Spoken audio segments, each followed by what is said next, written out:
Coming up, penguins on the loose in Chicago. We'll get the inside scoop. Plus, this 10-year-old is sweetening things up at home. Hey guys, it's Zoe, and welcome back to another episode of Kids Cooking with Zoe. How she turned staying at home into a recipe for success.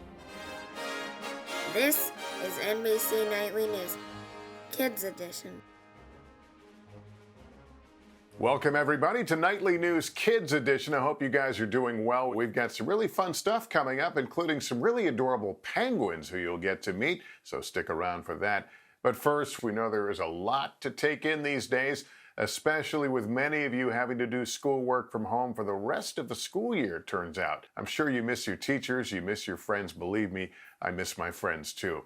Well, one teacher has some encouraging words.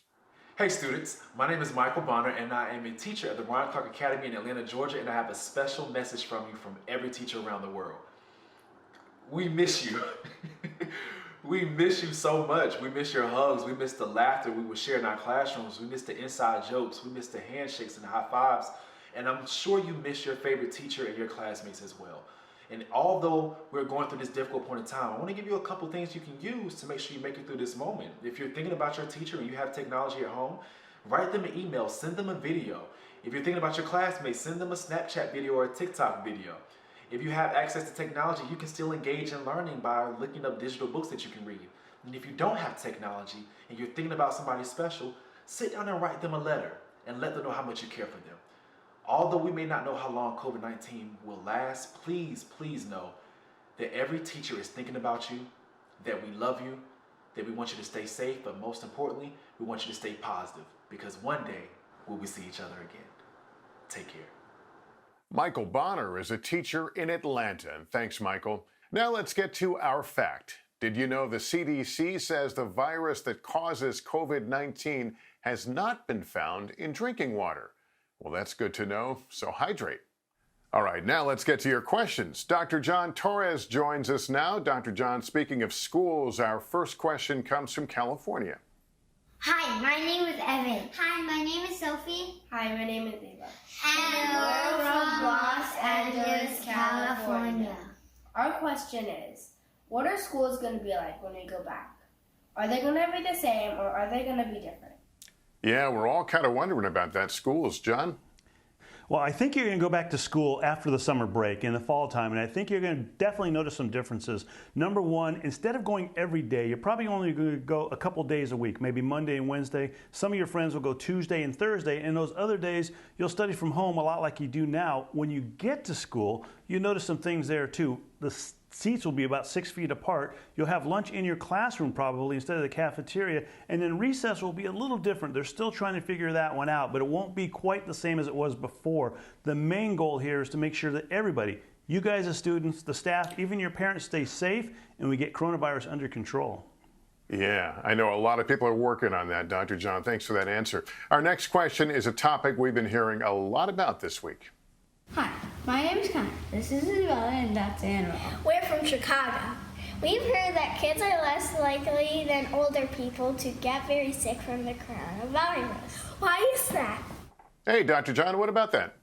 You know, we're not exactly sure why, but we think it has to do with your immune system. Your immune system is what your body uses to fight off germs like coronavirus. When you're really young, when you're a kid, your immune system is very strong and it's very fast. So as soon as that virus gets in your body, it does what it needs to kick it out of your body. So you're not going to have symptoms and you're probably not going to get sick. As we get older, our immune system can still be strong, but it slows down a little bit. So it takes a couple days to notice the virus is there and to fight it. In those couple of days, the virus can start giving you symptoms and can start making you sick. So when you're younger, you're quicker, you're faster, and you're stronger. And that's why we need to make sure we protect the older adults. And that's why you might not be able to visit your grandparents, because we want to make sure that we keep them safe. Yeah, Dr. John Torres, that's really important. Thanks so much. You bet. Well, while you are all at home doing your schoolwork, some others are having a field day of sorts. Check out these penguins. The Shed Aquarium in Chicago has been closed due to the virus, and they decided to let these penguins loose to have a little fun of their own. Joining us now with more is Jackson Daly. Jackson, great to see you. How about those penguins? Thank you, Mr. Holt. Yeah, I got the chance to talk with Mrs. Sterling and her penguin best friend, Tilly. And she got to tell me a little bit about how the penguins are doing during this whole virus. how they got to walk around the aquarium and got to see other animals, and how it's mating season, where it's going to be really busy for the penguins with the eggs hatching and all that stuff. What's your penguin's name you got there? So this is Tilly. She is a Magellanic penguin. She's going to be 10 on Saturday for her hatch day. And she was one of the birds who was actually hand raised here. So I've been working with her since she was a little chick and she could fit in the palm of my hand. And she's one of my closest penguin buddies. Awesome. Well, my first question is for the penguin. Where did you get that tuxedo? Where'd you get that tuxedo, Till? Any answers? No? Sometimes she does do some vocalizing, but I think she's a little shy right now. Okay. Well, who had the idea to let the penguins roam around the aquarium? Because, I mean, it got so big all over the internet and social media. Yeah, we were not prepared for how big that would be. That was intense. But we walk these guys around all the time. It just depends on where we go. So having the aquarium be closed and pretty much every area open and they're not being guests, we kind of had many more options. So we took advantage of it and we thought of places we hadn't gone yet, which is why I think Wellington went on that first field trip to the Amazon exhibit and it got so big. And these guys are inquisitive animals. They like to look around. So it's been really fun to go to new places. In one of your videos, the penguin was looking at like a whale. Has that two species ever like seen each other before? Maybe they have. We might have brought birds to our underwater viewing gallery when we're closed before, but I've never seen a whale take as much interest in the penguins and the curiosity of the whale watching and pressing their melon against the glass. That was awesome. Are any of the animals confused, like what's happening? Why isn't anyone staring at me? It's hard to say.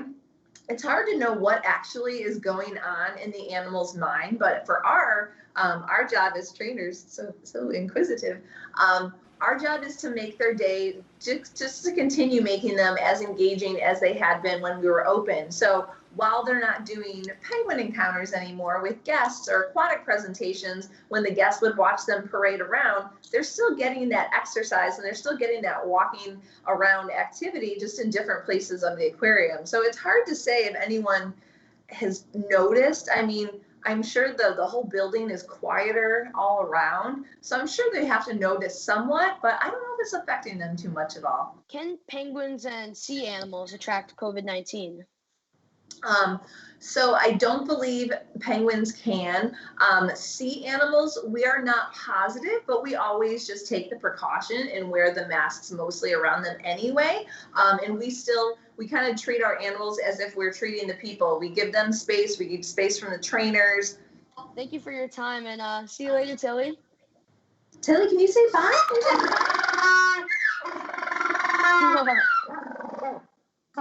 I knew she had it in her.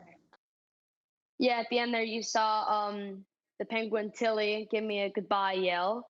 And she also told me about, I'm really excited to see their Sea Curious video episode series, where it's a bunch about like the penguins and about the sea creatures. Well, I don't think I've ever been yelled at by a penguin. That's some great stuff. What was it like interviewing a penguin?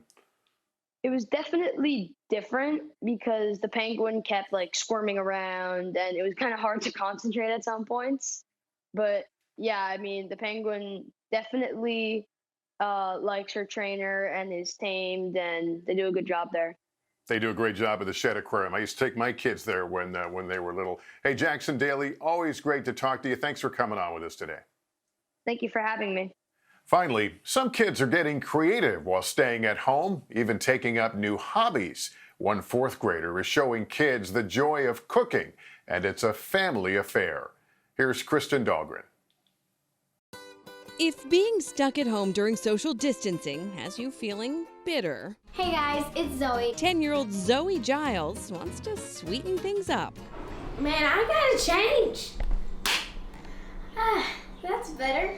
The fourth grader from South Carolina now has a growing following for her YouTube cooking channel. While the bread's toasting, we're gonna wash the strawberries and cut them. She started to post the videos about a month ago when we were all asked to stay at home. I was pretty bored, and I've always liked to cook, so I was also super excited about it too. And we're gonna layer the bottom of the pan with sweet potatoes. Make sure they're not overlapped. Otherwise, there'll be a soggy mess, and you'll be doing my new dance, the soggy mess. It turns out Zoe's a natural in the kitchen and in front of the camera. What is it about cooking that you like?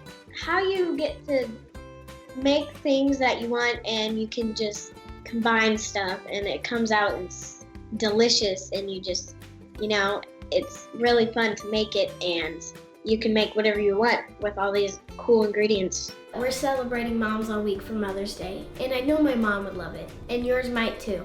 Oh, and by the way, if your mom's watching, please put her somewhere else. Bye. This week, she's teaching kids how to make a special casserole and a strawberry toast for Mother's Day. Now that that's done, it's time for my special taste tester to try it.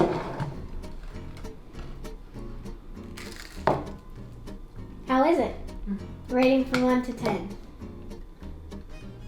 Her family is an important part of her videos.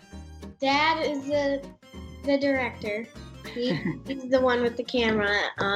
My mom is the one to sometimes tell me what to say and what to do. And my brother, he helps out with the lights. Max, he likes to call himself the light director. And also the taste tester, right? Yes, he's pretty lucky. He used to try everything I make. I'm gonna let my professional taste tester try it. Zoe says not every recipe will be a success, and it's okay to make mistakes. The most important thing is having fun. Zoe's also learning skills she hopes to someday use in her future. What do you want to do when you grow up? I want to have my own restaurant, and I want to have this little bus where we go and pick up homeless people or just people who need food. And they're in the bus and they can take showers and have new clothes and stuff like that. And then they come to the restaurant and have the best food they want, and they don't have to pay. A kid chef already cooking up some really special things. All right, Kristen Dahlgren, thanks. And I've actually been doing a little more cooking to make the time pass, and it's been kind of fun. Like, how about these pancakes I whipped up for lunch? Yes, lunch, not breakfast. You can eat pancakes anytime. Anyway, that does it for Nightly News Kids Edition. We hope you learned something and had some fun. And happy Mother's Day, by the way, to all your moms out there. Thank you for watching. Take care of yourself and each other.